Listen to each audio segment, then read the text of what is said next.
Welcome to the show, The Total Financial Hour. I'm Arif Halaby, talking about your family's finances, helping you get out of debt, manage money, plan for your retirement, kind of keeping you out of trouble, really, because that's the key. Now you're retired, you're trying to figure out what does it take to manage your family's life. Well, sometimes in retirement, what are we doing? We're buying real estate, aren't we?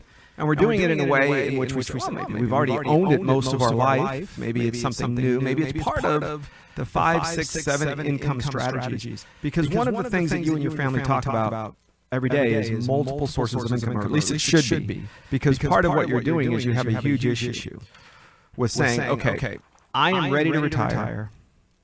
What if I put all my eggs in one basket? Counting on a pension from the city, the county, the state. You have heard me talk about that as an enormous problem. If you are expecting your pension to be the same the day you retire as later on in time, I don't think it's going to happen. I think your issue is going to be multiple sources of income. Here's what I mean.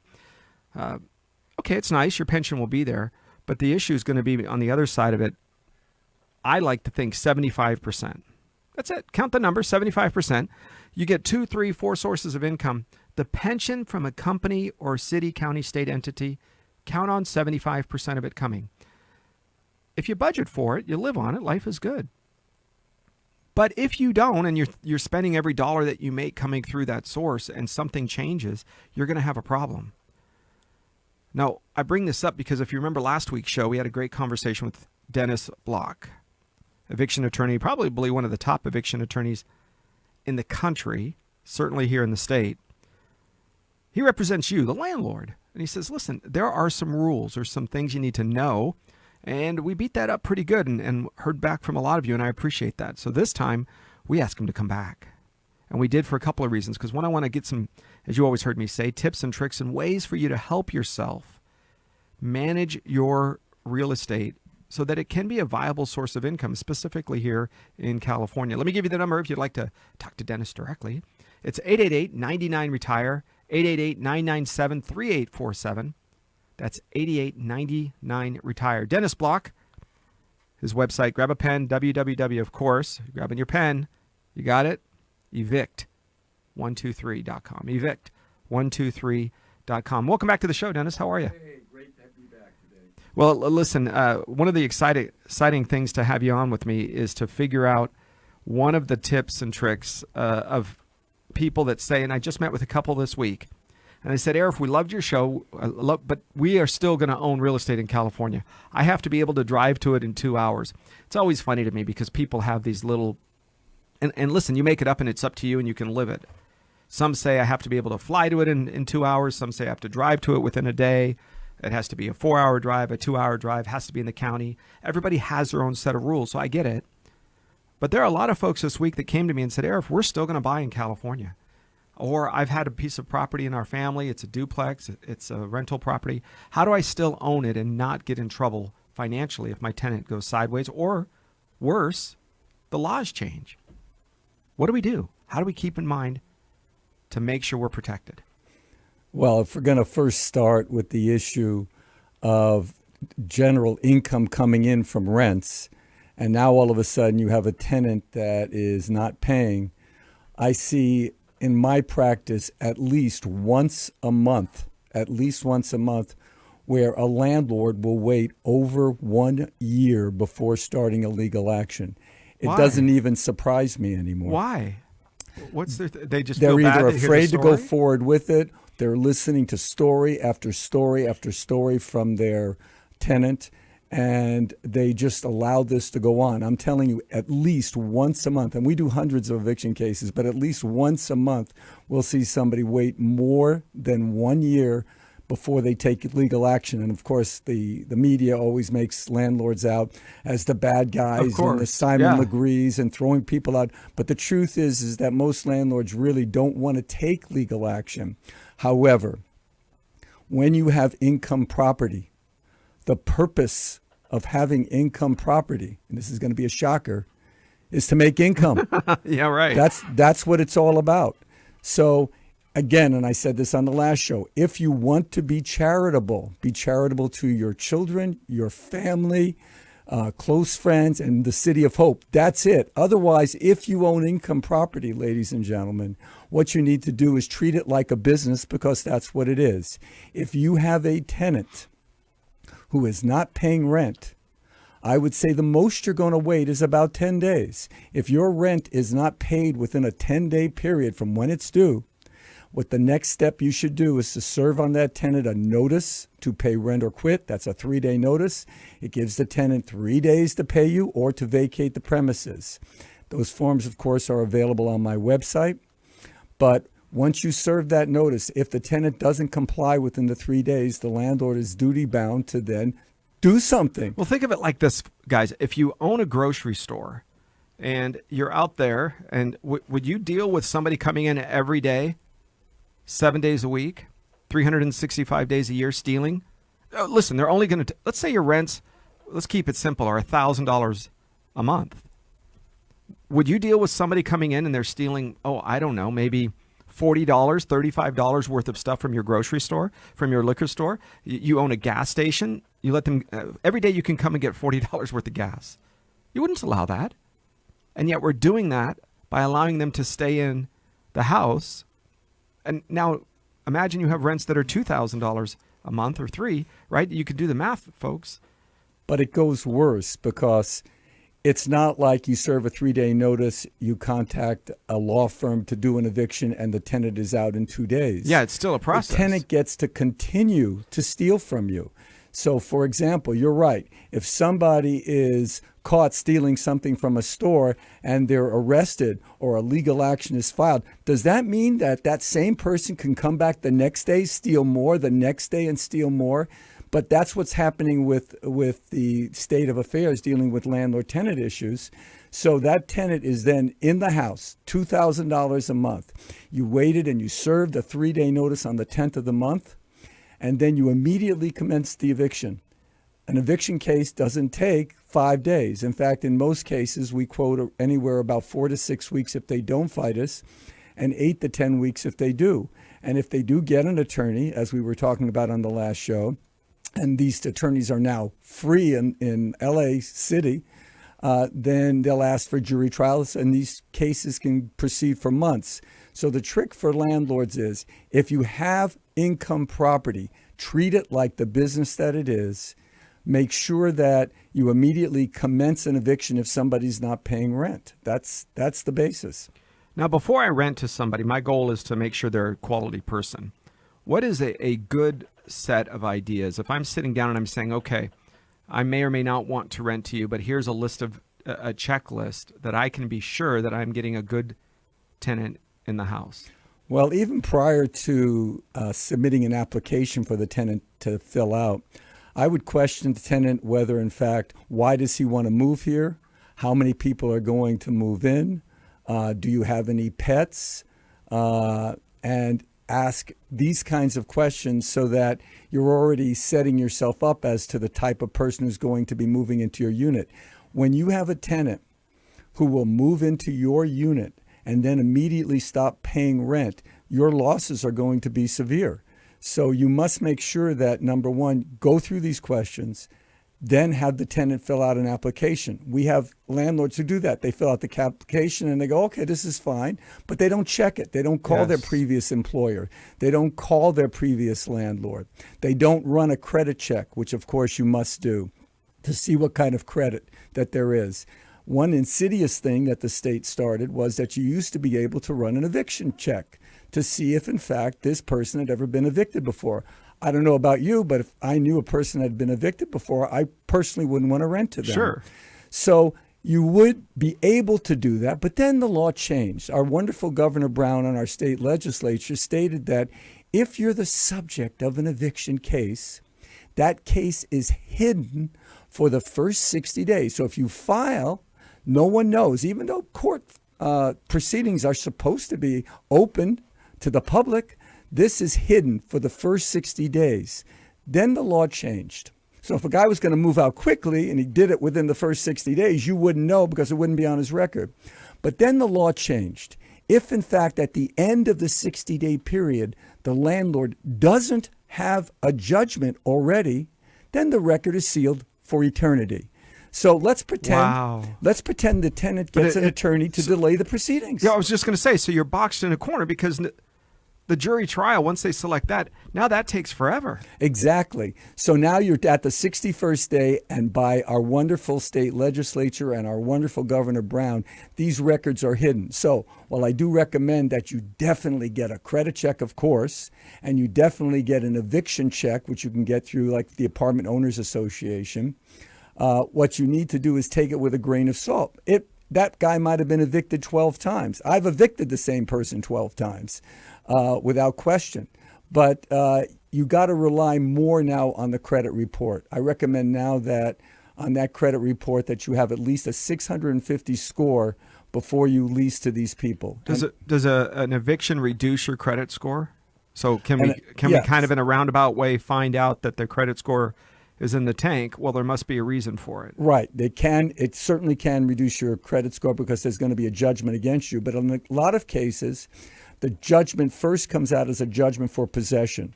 And the landlord then has an option of whether to apply for a monetary judgment. But in many cases, landlords say, you know what? I don't want to do it. The guy has no money, which I think is a fallacy. He might not have any money now, but he certainly will have money in 2 to 3 to 4 years. And that's right. when judgments are good for 10 years. But in many cases, landlords don't. So there's no monetary judgment against them, and the eviction is sealed.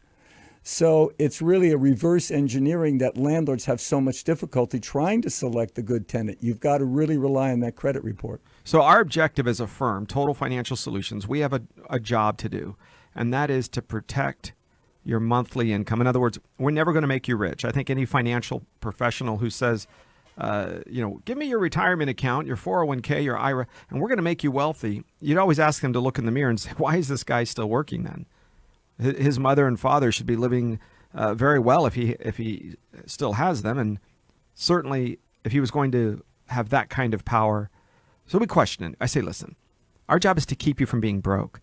That's what a solid, good financial professional's job is, to handle your retirement account, get reasonable gains, never lose your principal, get systematic, guaranteed, strategic income, meaning it starts at different times, it has different purposes. That matters. But behind the scenes, sometimes folks come to us and they say, Arif, I want you to handle my retirement account. But over here, I have an apartment building, or we're going to be inheriting my mother's home and we're going to be selling it and buying another home. So when folks come to us like that, they have questions. If you have a question right now, give us a call at 888-99-RETIRE. That's 888-99-RETIRE, 888-997-3847. That's for Dennis Block as we continue with the eviction attorney. That's evict123.com. Evict123.com. Dennis Block is my guest here on the Total Financial Hour. Dennis, look, when clients have a choice, they say, should I buy an apartment building, a multi-unit? Should I buy a 4-unit, which stays under the residential rules? Should I get an apartment building, which is 15, 20, 30 units, or a single-family residence? Is it easier, more difficult? What has been your experience between the different choices? Obviously, what decisions you make in purchasing real estate deals with what finances you have and your credit worthiness. I mean, I think that it's best always to get multiple units than a single family home. I think that's a better strategy than trying to just get your rent from one person. And obviously, when you do have multiple units, the issue really should be is to look at them, make sure that your rents are at market rate. If you're not under rent control, you should definitely be sure that you're checking what your neighbors are charging.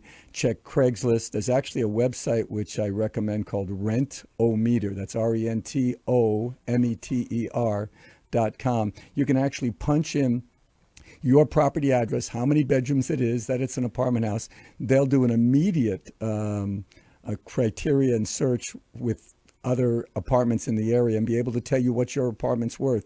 So for those people listening, if you own rental units, first thing, make sure your rents are at market level. Now, if you're in a rent-controlled area, that would mean that you're stuck. There's nothing that you can do because your rents obviously are limited in terms of the percentage that the city allows. For example, in Los Angeles, it's 3%. But are there some tricks to the trade with regard to those? And the answer is, of course. I have clients incredulously call me up and say, Dennis, I'm dying. My rents are so low. It's $672 for a one-bedroom apartment. I'm literally getting $1,800 for the apartment next door. What can I do? Yeah. And my question to the client will be, well, let me ask a question.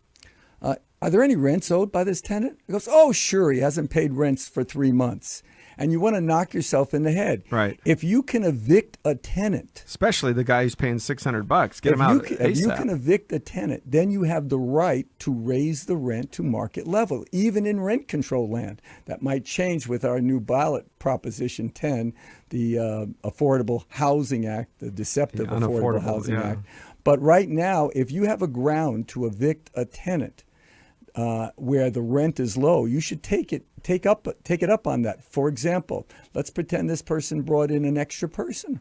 The rental agreement says you can't. That's a wonderful reason to evict, and now you can raise the rent to market value. So how do you know if in your rental agreement it says no pets, or you're renting to 3 people, and all of a sudden there have been some changes in that rental agreement? What kind of strategies or techniques can we have to figure out whether or not this tenant, because remember, we can't just come in at any time of day or night. Well, with regard to having a pet like a dog, it's real simple. You go to the door and knock on it. The dog's going to bark his head off. But people, but I'm just babysitting my cousin's dog. And that's fine, but I'm still giving you a 3-day notice to get rid of the dog. And if the dog is there at the end of the 3rd day, yes, then that's grounds for eviction. The same thing with people. I have clients, they call me up and they'll say, Dennis, there's an extra person there, so I want to go forward with an eviction. And I'll go, great, no problem. We'll serve a 3-day notice to perform or quit. And by the way, all these forms and my rental agreement is on my website. But we'll serve a 3-day notice, and if the person is still there at the end of the 3rd day, then we'll be able to evict them and you'll be able to raise the rent. And then, of course, the client will always say, well, but how do I prove it? How do I prove it? And I always come back with this analogy. I go, let's pretend you're standing on a corner and you see a car go through a red light and hit another car. And they run up to you and they say, did you see that? And you say, yes, of course I saw that. The guy went through a red light. Now, does anybody ask you, how are you going to prove it? Right. You have your eyes.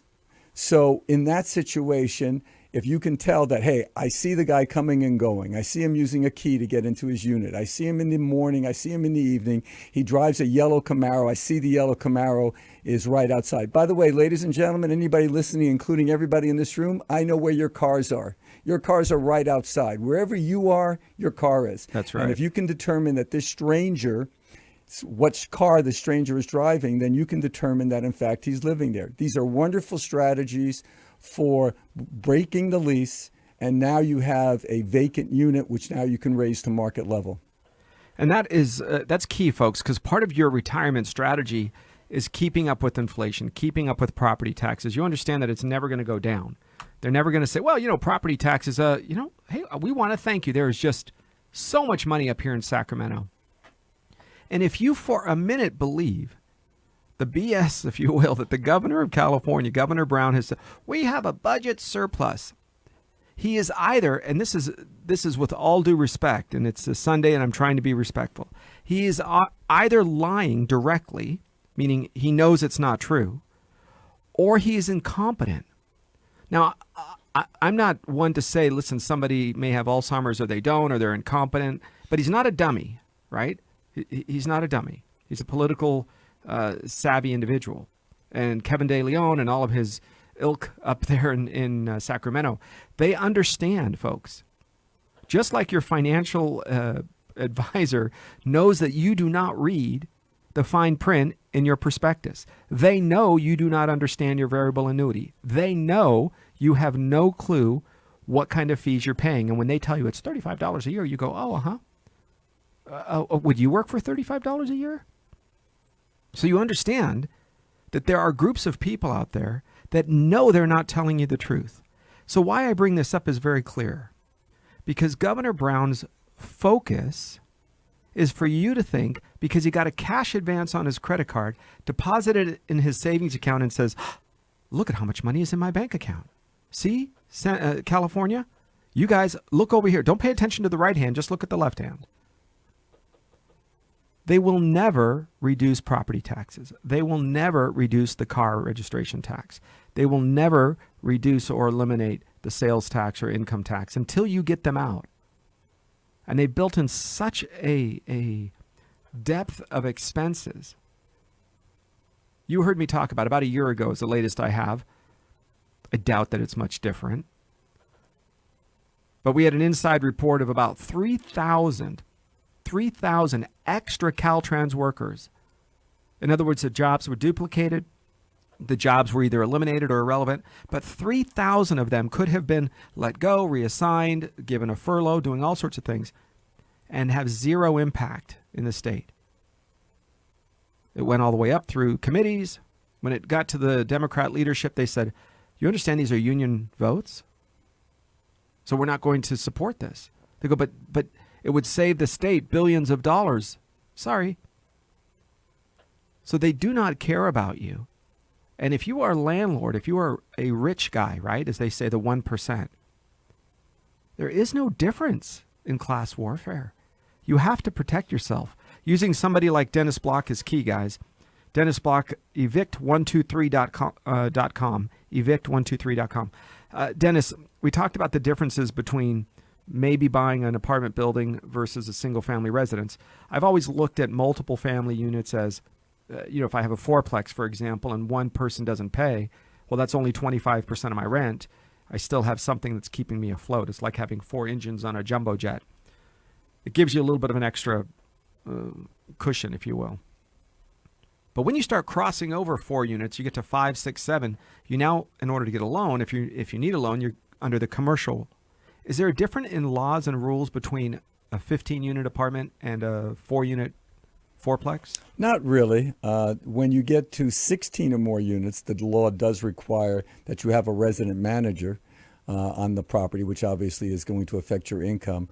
But from less than 16, then you can manage your own property without any problem and deal with the issues. Have you found that a lot of new construction is coming in at 15 units? No, I think the new construction is they're trying to maximize the land by constructing as many units as they possibly can. I have a family-owned duplex in West Hollywood near La Cienega, and the rents are obviously under market due to the fact of how long these tenants have lived there.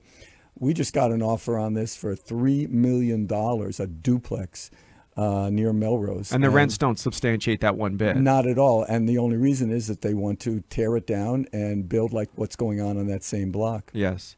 So if I have a unit, I have somebody that's under a lease agreement, and I now receive an offer of $3 million, $2 million, and they want to tear it down and put something else, but somebody is there under contract. What are my options as a landlord? Well, that's actually another strategy for the investors out there in real estate. It's called the Ellis Act. And under the Ellis Act, the landlord has a right to permanently remove the units from rental housing use. Now, this is another fallacy. I don't know a profession on the earth that can't just say, I want to quit. Right. I just want to quit. Yep. Now, except for a landlord. A landlord's the only profession. A doctor could quit. I'm not going to do the surgery and I'm retiring. Right. A landlord has to get permission to quit. So if you said, you know what, I don't want to sell the building, but I just don't want any tenants. I'm not going to re-rent it. So you have to go through a procedure with the local municipality dealing with the Ellis Act, where you're permanently removing the units from rental housing use. Now, if you're a developer and you're planning on demolishing the place, obviously you're going to remove those units from rental housing use. So that is a strategy that many people are doing. It's getting tougher in Los Angeles because they keep adding on new requirements. For example, if the investor who's going to buy this duplex, assuming we decide to sell it, which I probably think we won't, we would have to pay relocation money to these tenants. Which could be thousands of dollars. Well, it's $20,000 per unit. Unbelievable. $20,000 per unit. Well, we're going to come back in just a second, folks, as we continue with special guest Dennis Block. eviction attorney extraordinaire, folks. He represents you, the landlord. You go to evict123.com. Stay tuned to the Total Financial Hour. I'm Arif Halaby, on your place for news, talk, and information. This is AM 870 The Answer. It's 888-99-RETIRE. Get in before it's too late. 888-99-RETIRE. Stay with us. I'm Arif Halaby. You're clear.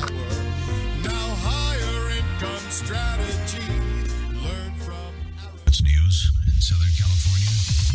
We've got the answer. LA police are identifying the woman found dead in yesterday's Trader Joe hostage situation as the store's manager. The LAPD identified the victim as Melita Corrado. Corrado was shot inside the store and died at the scene. The still unidentified suspect shot his grandmother and another woman yesterday afternoon, shot at police officers during a pursuit, crashed his car, and barricaded himself inside the store. He eventually surrendered. Senator Lindsey Graham on CBS's Face the Nation says President Trump should not hold another meeting with President Putin from a position of weakness. You need to harden our electoral infrastructure, and you need to be the leader of that movement, and you need to work with Okay, guys, we're coming back at 33-14. Because Putin's not getting the message. You've been tougher than Obama. I'll give you credit for that, Mr. President, but it's not working. Our news brought to you by Burlington. Save on summer's best looks at your Burlington store. Some styles on clearance now. Plus, find swimsuits, shorts, tees, activewear, dresses, and sandals for the family. Burlington, style for everyone. Southland weather, sunny and hot today. Highs in the upper 80s. Right now, it's 81 degrees in Paramount, 83 degrees in Burbank. I'm Kathy Moses, AM 870, The Answer.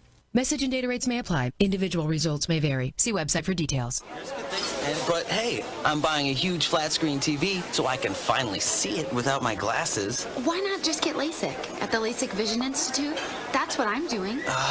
My glasses and contacts are a pain. I'd love to finally get rid of these, but who can afford LASIK? You can. Because the LASIK Vision Institute is offering dramatically low prices and an absolutely free consultation. Just text TRY to 350-350. The LASIK Vision Institute has already performed over 1 million procedures. They use the latest FDA-approved LASIK technology that helps the majority of patients achieve 20/20 vision for a fraction of what others charge. Better vision, better value. The LASIK Vision Institute. Make this the year you finally get LASIK. For a free consultation plus an extra 20% discount, text TRY to 350-350. You'll see for free if LASIK is right for you. That's TRY to 350-350. My friends, I'm here with my good friend and a man I admire, Arif Halaby, CEO of Total Financial Solutions. Is it true that with the latest market uncertainty, many people lost their entire 2017 gains? Yes, unfortunately, the market can be cruel. But with our clients, they're just fine. Their gains were locked in, and their principal is protected. Your clients didn't suffer a market loss? They still have their principal and their gains from 2017? That's right. Well, that's incredible. How do you do that? We don't place our clients' money at risk. We help our clients make reasonable gains with a higher income strategy, and we protect their principal so they can enjoy reliable retirement income. My friends, I urge you to call Arif Halaby. There's no charge, so why wait? Call Total Financial Solutions, 888-99-RETIRE, 888-99-RETIRE, and listen to Arif Halaby on the Total Financial Hour, Sundays at 11 a.m., here on AM 870, The Answer. It's the year of The Answer. Wake up with Hugh Hewitt. Weekday mornings at 3. The Morning Answer at 6. Dennis Prager at 9. The Michael Medved Show at noon. Mark Levin at 3. Larry Elder at 6. And everywhere you go on our smartphone app. Financial security will help you live the life you dream. Hot mic. Learn about financial power. Total Financial Hour. All right, welcome back to the show. Oh, man, I'm trying to think solutions here. I don't know. Some of them aren't good. How do you protect yourself? How do you make sure that your financial life is secure in retirement? The last thing you want to do when you're 60, 70, 80 is go evict somebody and throw their stuff out on the street and have to deal with lawsuits. And they know that. These tenants, these perpetual folks, not the good ones. Everybody likes a good tenant, right? When you're married, everybody loves to be married on their honeymoon. It's wonderful, right? It's when the problems occur, do you have solutions for those problems? And when the law takes away those solutions, when suddenly you're the bad guy, by default, right out the get-go, you're the bad guy. Now prove yourself not the bad guy. The Total Financial Hour. I'm Arif Halaby. This is AM 870, The Answer. We're here with Dennis Block, special guest here. Dennis Block, attorneys, the law office of Dennis Block and Associates. He's an attorney, an eviction attorney specialist. Evict123.com is his website. Evict123.com. Okay, if you want to be with us here on the show, let me give you the phone number one more time. 888-99-RETIRE. That's 888-997-3847. You know, Dennis, Barack Lurie was broadcasting earlier from Italy, and I've spent a lot of time there. I enjoy the place. Nice. We had a client recently come from Italy, and she inherited her father's computer programming company, and they do computer programming for municipalities in Italy, in a certain part of Italy. I won't get into too much more details, but she inherited the company many years ago. She's very bright, in her 30s, and really understands programming. She has a group of programmers, and they handle, parking violations and the software, all of that is done for the municipalities and the city, counties and states, if you will, in Italy. And I said, why are you relocating to California? Why are you considering relocating to California? I said, do you know how bad things are here? She goes, well, let me tell you how they are in Italy. She goes, there, if you want to fire somebody, you have to fire them. They go home and you're still paying them. Then a judge hears your evidence against them. So you go before a judge 2, 3, 4, 5 months later. They're still being paid. Meanwhile, the job has to be filled, so you have another person there doing that job. So now you're paying 2 people to do one person's job, and that person's at home. And then the judge hears your evidence, hears their side. Of course, they're provided counsel. And then the judge says, yes, you can fire them. Or no, you can't. Or yes, you can, but you have to pay them this much severance, in addition to what you've paid them for the weeks and months. And I thought, that is insane. You mean to tell me that a judge decides whether or not you can terminate an employee? She said, yeah, that's why it's insane. That's why we're coming here. So when you talk about the eviction process, we are one step away from Italy. There is a reason that companies are not adding to their employment in Italy, because you are literally walking further out on the edge of a branch. Because every once in a while, employees, whether they're good or not, been with you for a long time or not, this is her saying this, in Italy, well, they decide that they want a vacation. And it's funny how many times at the beginning of summer, people do things to get terminated. I said, what do you mean? She goes, oh, well, because they just take the summer off. And they go on holiday and they travel, but they're getting paid. So when we think about that process, if you're a business owner, if you're an employer, you think, well, that's insane. How could that be? But I don't see a difference between that and the landlord world. Tell me, are we at that door where a judge now says... We're knocking at that door where there is literally a campaign, a tenants movement that is sweeping up and down the state of California to see how many governmental regulations can be put on landlords. And again, as we discussed this last week, why all of a sudden are landlords considered the one industry that needs regulations beyond anybody else? Why rent control or price fixing that is put on our industry versus no other industry? Radio talk show host can make as much money as he wants. There's no limitations. But yet the landlords are told what they can charge for their goods and services. It's insanity. So now San Francisco, here's the devil's advocate here. San Francisco comes along and says, well, you don't understand. For a 1-bedroom, 1-bath, it's $3,000. That's why we have homelessness everywhere. These people can't afford to live here. So your argument is, what? Yeah. Well, my argument is that the market, our free economy, determines what prices should be for goods and services. So where's the lady who works at the fast food restaurant supposed to live? Well, then she needs to find work. She needs to have family members to live with, or have roommates to live with.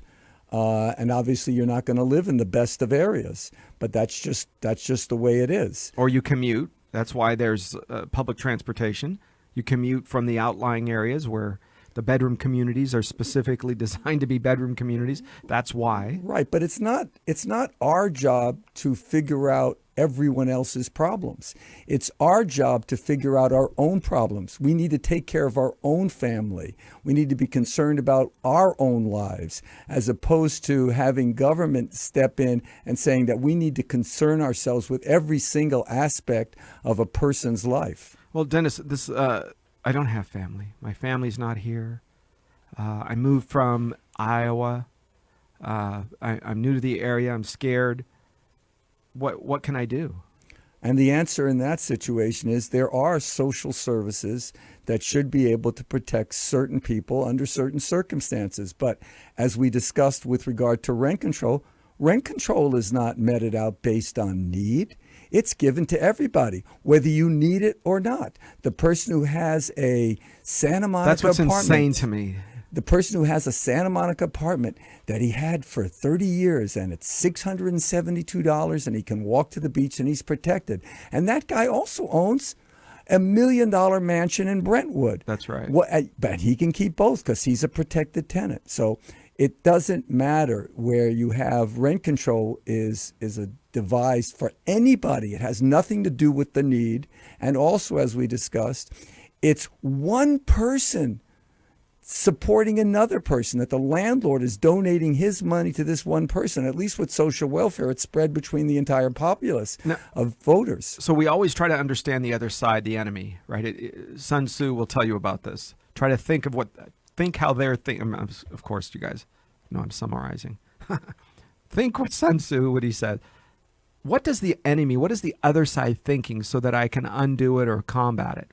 So what is the other side thinking? Are they thinking, well, we're going to keep housing at a repressed rate? We're going to lower the value, the cost of housing? Is that what they're thinking? It's the nanny state where the government is supposed to take care of every need that a person has and make them dependent upon the government. And then this way they're ensured that they'll stay in power. So we have seen people, as part of our solution to this problem, we have seen folks make a decision to transfer their rent outside of California. In other words, they're selling their apartment buildings, they're selling their houses, they're relocating that real estate. That's the reason that Dallas area real estate, Arizona, Phoenix, that's the reason that Prescott, Arizona is going through the roof, and as well as, of course, Las Vegas and its surrounding areas. Fly into Las Vegas. If you haven't been there for a while, fly in on a sunny day and take a look. It looks like the old Antelope Valley, where it used to be houses here, and then all of a sudden one day, the houses go to the edge of the desert just about. It's the same thing when you fly in over Las Vegas. At one time it was, a few houses outside of the main strip. Today it's 15 miles to the north, 20 miles to the west, to the east, I should say, and up to the mountains on the west. Everywhere there's housing. How are they getting away with not having the type of rent control? They must be mean to poor people. Well, obviously, I think their position is that they're allowing the free market to take its course, and therefore people will have housing based on allowing people to build more houses. Listen, the more apartments you build, okay, then that makes the supply greater. If the supply is great, then demand will be lower, and that brings the prices down. But when you put rent control in its place, it certainly doesn't stimulate building, especially with this new Proposition 10, Affordable Housing Act. If that passes, you're going to stunt growth of apartments in this state like you cannot believe. And what does that mean? That means that the supply will go down and the prices will go higher. And also, as we stated, that the person who does move into a unit and is paying market rent, his rent's really higher. He's really supporting that guy who's in one of those units at $672 because the landlord's got to get his fees. If I didn't know better, I'd say you were talking about health insurance. Sorry, guys. You're looking at me paying $3,200 a month. 3 years ago, I paid $870 a month. And they said, well, Arif, you have to support that guy who he doesn't, that poor fellow. I'm like, are you kidding me? Oh my gosh, the insurance companies must have been suffering so greatly 3 years ago. They barely survived, but now it's the same thing, you guys. When you take away the incentive, when you remove the incentive to make money, people will not do it. We are not communism. A friend of mine grew up in Cuba up till about 6 years old, and then he fled with his family to southern Florida and then up to New York. And when they opened it up for the first time, I think it was under Bill Clinton's administration, when they opened up Cuba for the first time for relatives, family, friends, and he was very, very wealthy and successful. He had made it. But this man was in his 50s now, maybe even 60s. And he goes down to Cuba And he was visiting family and friends, and of course he looks like his father, so everybody's hugging him. Oh my gosh, you look so, I remember you when, and you know those stories. So after a couple of days, he realized, first of all, he realized immediately they didn't have updated appliances, but he would drive by and he would see storefronts filled with new dishwashers and refrigerators, but none of his family had them. He said, no, that's you can't even walk in there unless you had special permission from the Communist Party. And I said, are you kidding? He said, no. I said, well, but you as a visitor, yeah, I'm a visitor. I'm allowed to go in there. I said, wow. I said, so after a few days, what was happening? He said, well, I'm watching. They're all happy to see me. And he said he went to them and he felt bad. He said, listen, you guys, you can go to work tomorrow. Don't worry about me. I'll be around. I'm just going to walk around and see things. I'd love to visit. And they said, no, you don't understand. We're going to get paid no matter what. He said, oh, you guys have vacation time? They said, no. We pretend to work and they pretend to pay us. So it doesn't change. We don't do anything when we're there anyway. They give us the same amount regardless of who I am. If one of them was a physician and made the same amount of money as another person who worked in the government bakery. So when he went and purchased dishwashers and refrigerators for the family, which cost peanuts compared to the United States, they were all made in the Soviet Union or Russia, whatever it was at the time. And as he saw that, and he was able to see the true definition of socialism. And that is a reduction of goods and services, a reduction of the will of people to want to be better, a stunting of the growth of the economic activity. Look, Total Financial Solutions, that's our firm. We do this. If you'd like to be a client, if you think we can help you, I would love to do that. But I don't want you to forget something. That the success for you and your family, you have achieved it based on your habits, based on the career you've chosen, based on a few decisions, believe it or not, probably 2, 3, 4 decisions in your entire life dictated where you are today wealth-wise. But if you don't understand how to retain that wealth, if you think the same risk and the same decisions you made way back when are the same you should be making when you're 60, 70, 80, then I think you're misled. And I think you're misled by those that are making money off of you being misled, right? There are folks whose decisions it is to say, how do I create wealth off of your money? We call those fees. 1, 1.25%, 2%. Just this week, 3.75% in fees.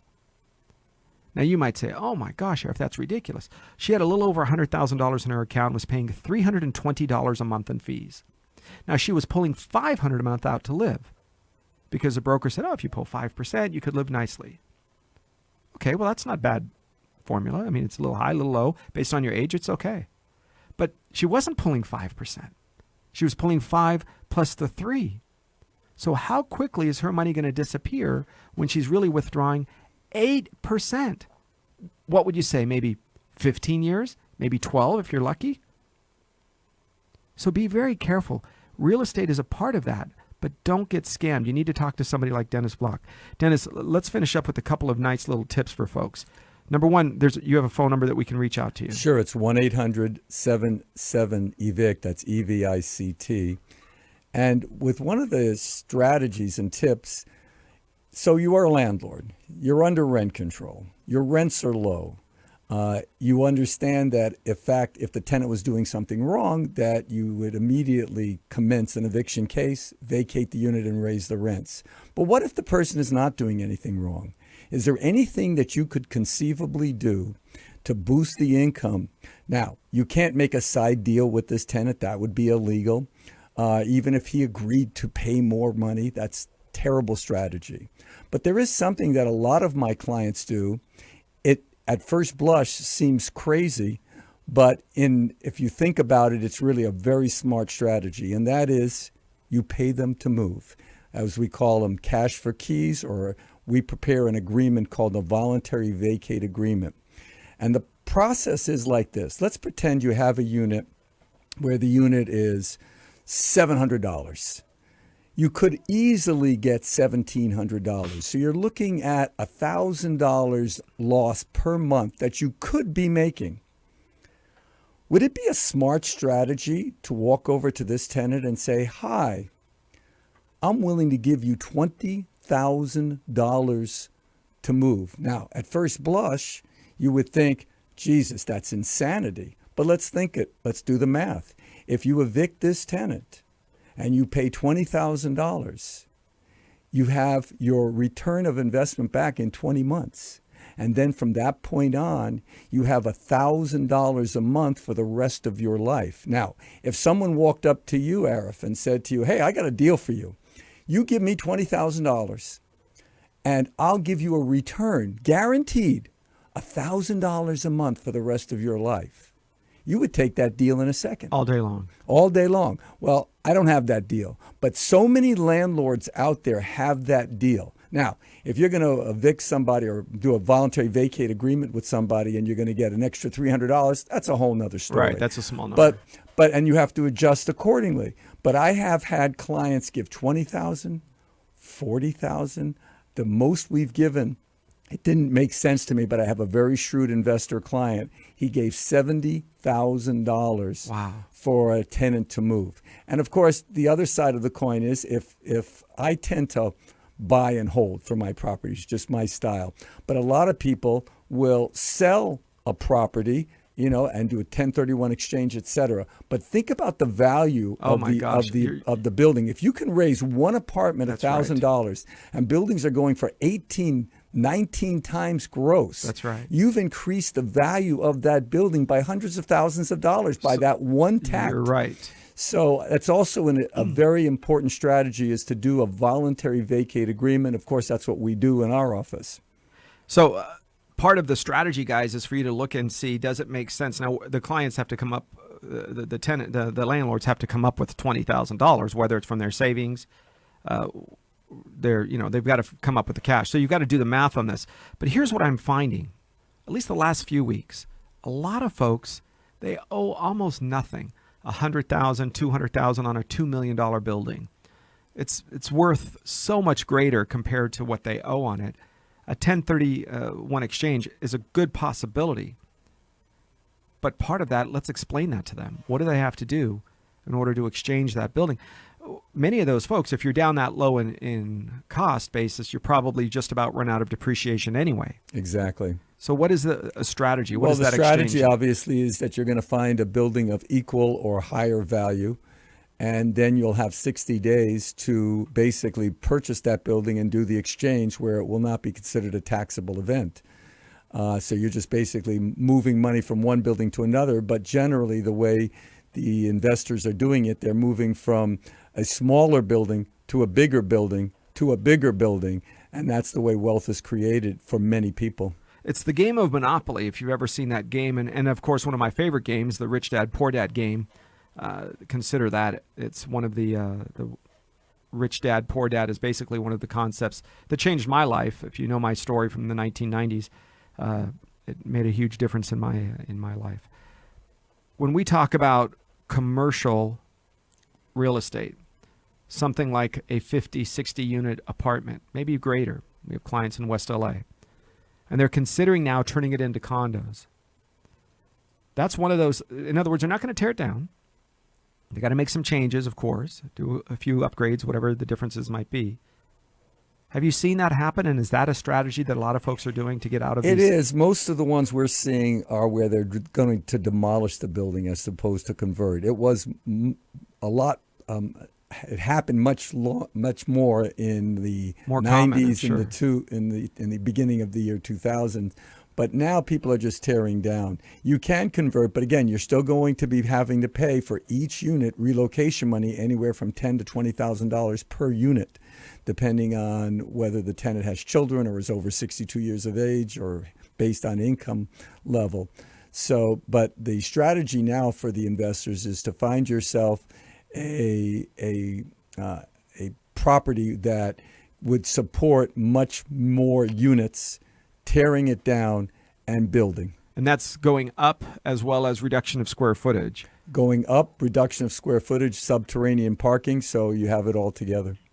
And are we finding that in the city of Los Angeles, is it easier to build these days? My understanding before is that getting a building permit in the city of LA was near impossible. Might as well part the Red Sea while you're at it. Nothing has changed. There are so many obstacles. The city on one hand will say, gee, we don't have enough housing. We don't have enough housing. And then they're sitting there on every turn of the way trying to create more requirements, more regulations. We were redoing a house that I had for my son.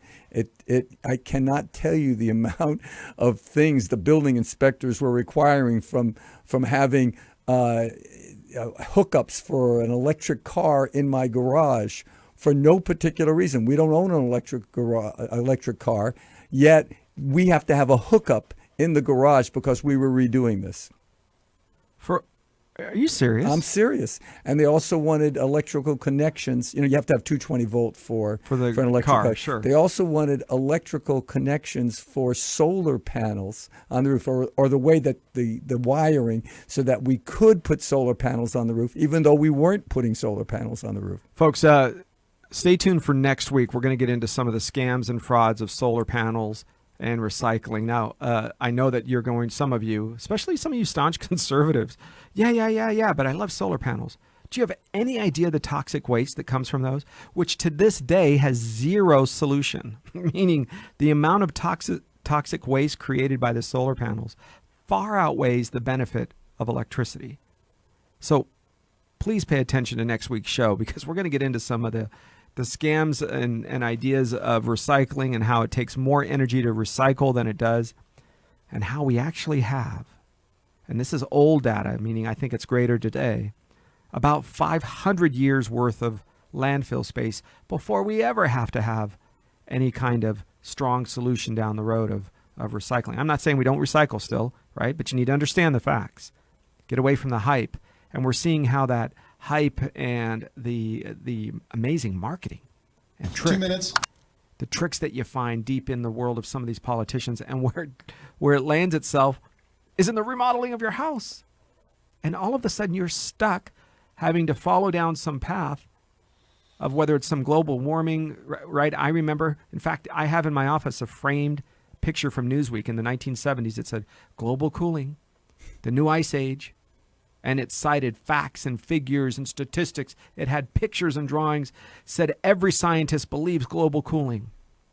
Then I remember a short time after that, it was the killer bees. Brazil, they had graphs of these bees swarming up through Central America. Do you guys remember mad cow? Maybe it's the avian flu.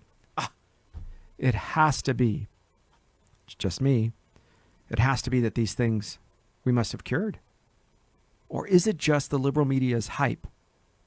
But you've now seen it dictate policy and direct the Democrat politicians. Listen, I used to be one. 1 minute. Right, guys? I came out of UCLA as a Democrat, and it was very difficult to undo that because I felt instead of thought, and I changed who I was. I want you to do the same, folks. You have any questions, though? You can give us a call at 888-99-RETIRE. We're there all this week. 888-99-RETIRE. You can also get a hold of Dennis Block. Let me give you his phone number. It's 800-77-EVICT. 800-77-EVICT. Or go to his website at evict123.com. Thanks for listening. I'm Arif Halaby. Thanks, Dennis, for being here. And thanks for having me. My pleasure. That's Dennis Block and Associates, eviction attorney. Evict123.com. That's his website. Thank you for listening to the Total Financial Hour. This is your place for news, talk, and information. AM 870, The Answer.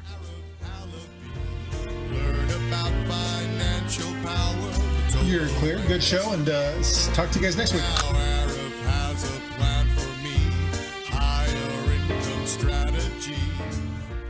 The Total Financial Hour is brought to you by Total Financial Solutions. What do you hear?